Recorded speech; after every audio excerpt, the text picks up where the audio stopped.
Hvorfor din lykke glider dig af hænde.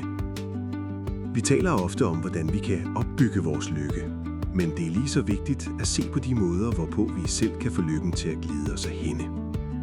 Lad os se på 3 vigtige situationer, der kan mindske vores lykke. Den første er dovenskab. At lade andre gøre vores arbejde eller aldrig hjælpe andre.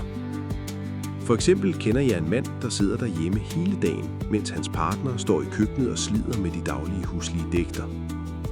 Mens hun kæmper for at gøre alt for familien, bliver han bare siddende og ser passivt til.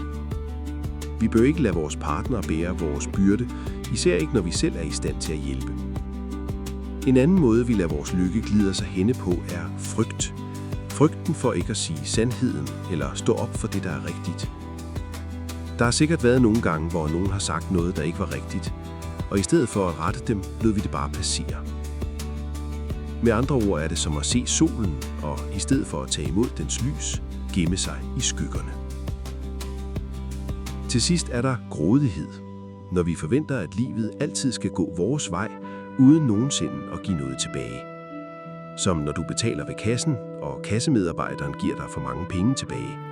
Og i stedet for at sige det, lægger du pengene i lommen og siger ingenting. Og før du ved af det, vil du se dit liv fortsætte, mens din lykke glider dig mellem fingrene. I stedet for at lade vores lykke glide væk, bør vi træne os selv i at være mere modige og mere venlige. Hjælpe hvor vi kan, bruge vores stemme til at sige fra, eller stille og roligt rette andres fejl.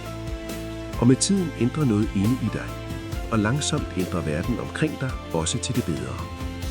Endnu en gang, lykken kommer ikke hastende. Den vender stille tilbage, når vi tager det første skridt nu. Næste gang din krop siger, jeg vil ikke, så bevæg dig alligevel. Det er sådan, lykken finder vejen hjem.